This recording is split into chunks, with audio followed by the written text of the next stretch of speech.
She slapped me at 7 a.m., so I ruined her life by 7 p.m. You ever wake up to a slap that changes your whole life? Because that's exactly what happened to me. 7 a.m., I'm in bed, not even properly awake yet, when suddenly, me Kike, it's 7 a.m. and you're still sleeping. That shrill voice, that hand, that rage. It was my mother-in-law, again. She's never liked me. Not when I married her son. Not when I cooked her favorite meals. Not even when I stayed silent during her endless insults. But this was the final straw. As I held my burning cheek, I smiled inside. Because she had just started a war she wasn't ready for. She thought I was weak, that I'd just cry and move on.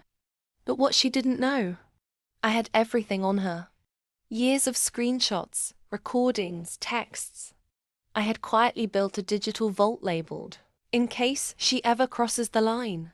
And today I opened it. Let me tell you what I did. First, I emailed an anonymous tip to the local authorities.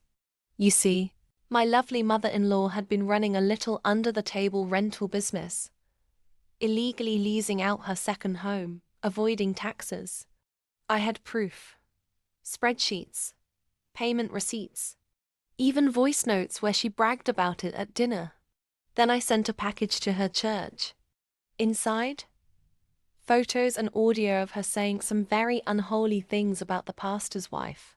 Let's just say, her front row seat at Sunday service is permanently revoked. But the crown jewel, her job. She worked as the head of HR at a prestigious firm.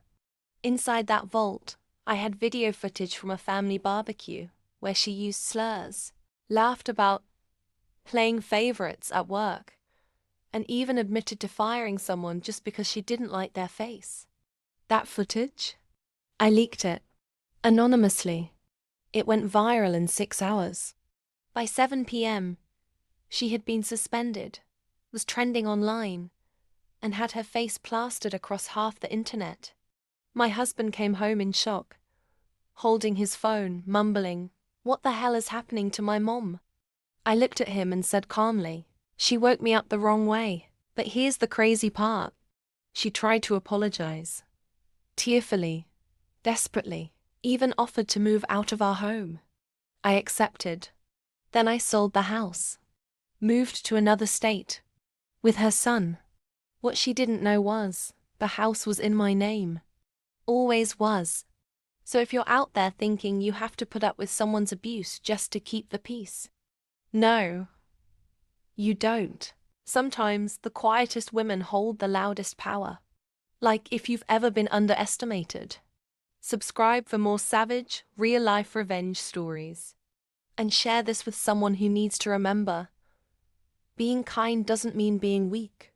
She slapped me at 7 a.m., and by sundown, I became her karma.